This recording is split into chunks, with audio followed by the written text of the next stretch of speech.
આજે એક બહુ જ ઐતિહાસિક દિવસ છે।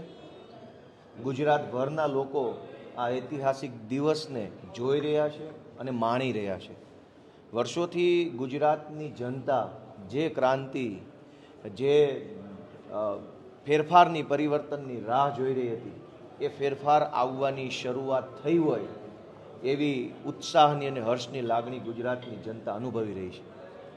સાધારણ પરિવારમાંથી આવતો અને ગામડાનો એક ખેડૂતનો દીકરો ભારતના મહાન સંવિધાનની તાકાતથી અને લોકોના સહયોગથી ધારાસભ્ય બન્યો છે, એ વાતનો હરખ આજ ગુજરાતના એક એક વ્યક્તિના ચહેરા ઉપર દેખાઈ રહ્યો છે।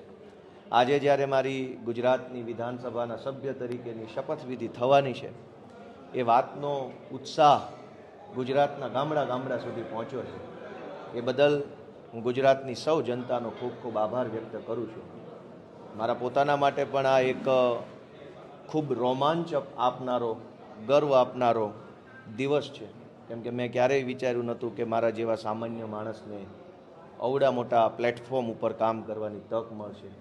ગુજરાત વિધાનસભાની અંદર આપણા દેશના, આપણા રાજ્યના મહાન મહાન નેતાઓ, ક્રાંતિકારી નેતાઓએ પણ વિધાનસભા ગૃહને શોભાવ્યું છે, એની શોભા વધારી છે। એવા ગૃહની અંદર બેસવાની મને તક મળશે, એ માટે હું મારી જાતને ભાગ્યશાળી માનું છું।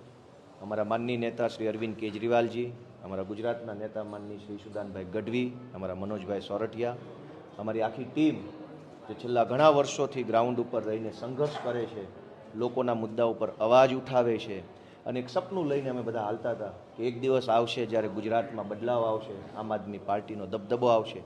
એ સપનું સાચું પડવાનું શરૂ થયું હોય એવું બધાને લાગી રહ્યું છે। ત્યારે હું અમારી આખી સમગ્ર ટીમ અને ઈશુદાનભાઈના નેતૃત્વમાં કામ કરતા એક એક કાર્યકર્તાને પણ હું આજે નમન કરું છું, એમનો આભાર માનું છું।